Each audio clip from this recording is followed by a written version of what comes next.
Selamat pagi anak-anak. Hari ini kita akan kembali mulai pembelajaran kita. Tapi sebelum kita melanjut lebih dalam, mari kita berdoa. Terima kasih Tuhan atas penyertaan-Mu. Kami akan memulai pembelajaran kami. Biarlah Tuhan yang menuntun mulai dari awal sampai akhir. Doa kami dalam nama Tuhan Yesus kami berdoa. Amin. Kita akan mereview materi kita. Masih ada yang ingat materi pembelajaran kita sebelumnya? Ya, bentuk akar. Coba Julius, apa itu bentuk akar? Ya, benar ya. Kalian masih ingat enggak?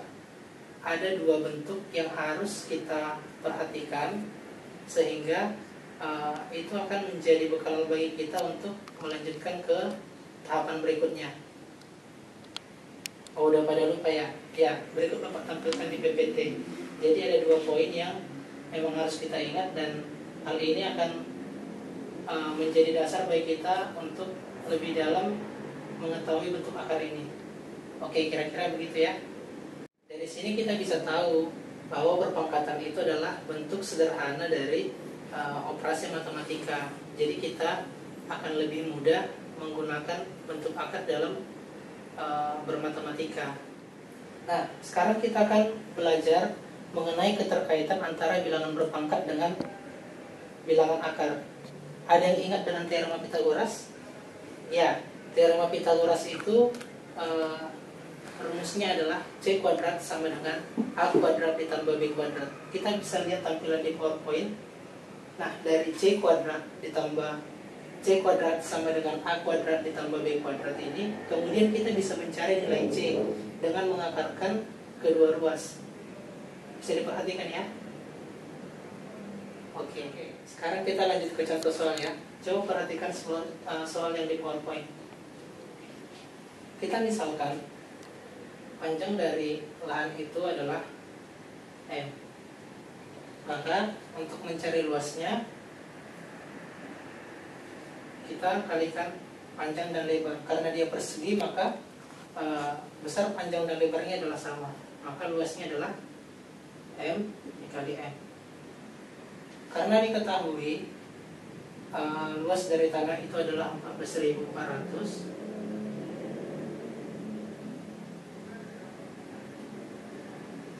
ini M dikali M kuadrat ya. Nah, untuk mencari nilai M ini kita hanya tinggal mengakarkan kedua ruas. Berarti akar dari 14.400 ya nikah? Ya benar ya, 120. Ini adalah M. Nah, kita sudah mengetahui besar dari nilai M. Sekarang kita mau mencari kelilingnya. Kalau mencari keliling, ya tinggal kita kali 4. Kita kalikan 4 saja ya, karena setiap panjang dan lebarnya adalah sama. Kemudian supaya langsung cepat kita bagikan dengan 2 untuk mencari banyak pagar yang dibutuhkan, karena panjang dari setiap pagarnya adalah 2 meter. Berarti 4 dikali 120 per 2.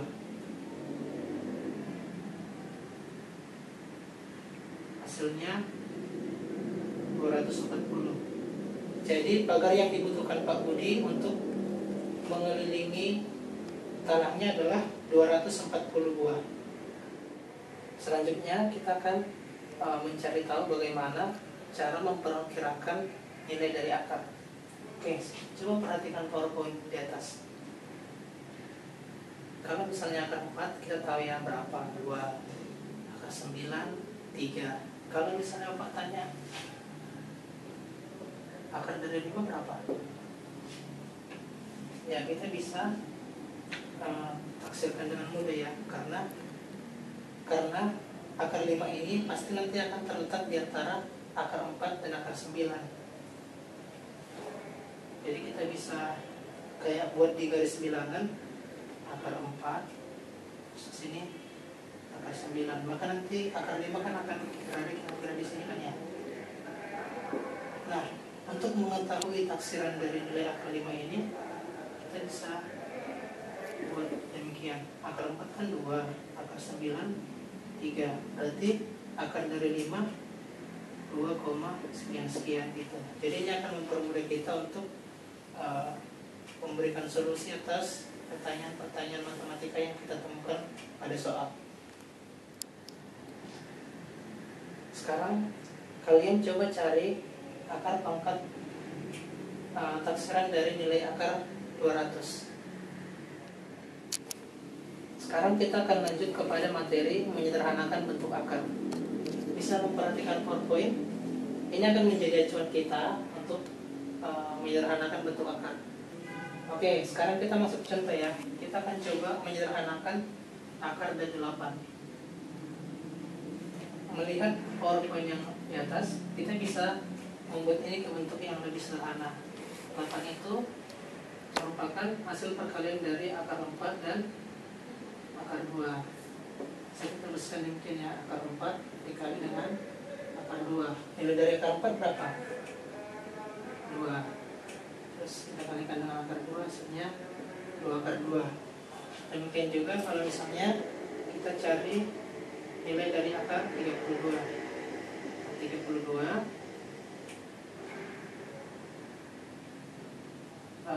16 dikali 2. Akar dari 16 dikali dengan akar 2.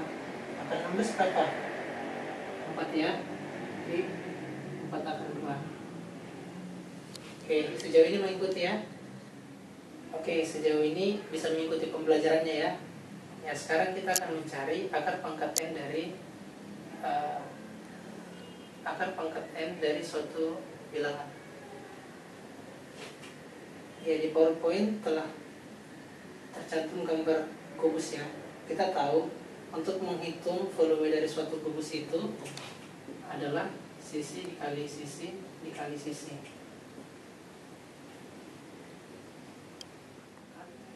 Diketahui volume dari kubus tersebut adalah 64.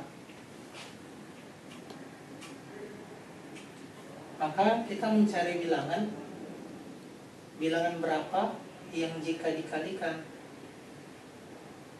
3 kali dengan bilangan yang sama hasilnya adalah 64. Bilangan itu adalah 4 kali 4, 16 kali 4 kali 4 hasilnya 64. Jadi ini bisa kita tuliskan kalau misalnya kita buat ke dalam bentuk akar pangkat 3 dari 64. Dan akar pangkat 3 dari 64 itu adalah 4. Sejauh ini bisa mengikuti ya. Sekarang Bapak minta kalian untuk mendiskusikan soal yang telah Bapak sediakan di PowerPoint.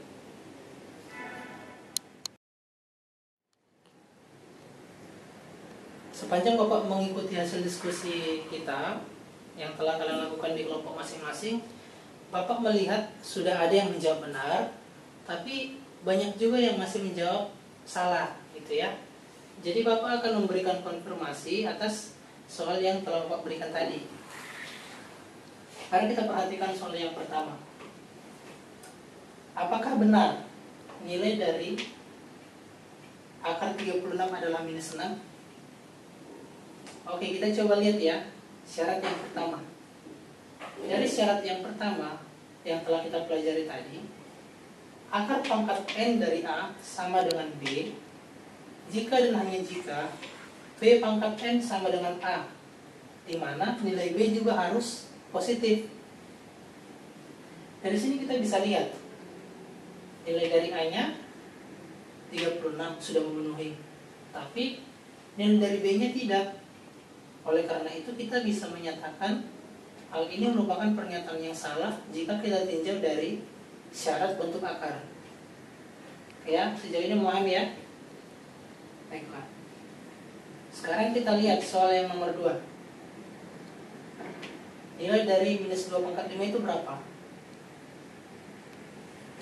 Ini gampang aja ya. Kita tinggal kalikan minus 2 sebanyak 5 kali. Minus 2 dikali minus 2 dikali minus 2 dikali minus 2 dikali minus 2, hasilnya minus 32.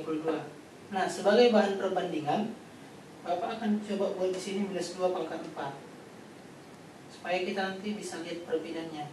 Kalau misalnya pangkatnya ganjil dan bagaimana kalau misalnya pangkatnya genap. Minus 2 dikali minus 2 kali minus 2 kali minus 2. Sini kita dapat hasilnya 16. Dari sini apa yang bisa kita simpulkan? Kita bisa simpulkan jikalau pangkatnya itu ganjil dan bilangan pokoknya negatif, maka hasilnya juga akan negatif. Sementara kalau misalnya bilangan pokoknya adalah negatif dan bilangan pangkatnya adalah positif, maka nilai akhirnya adalah positif juga.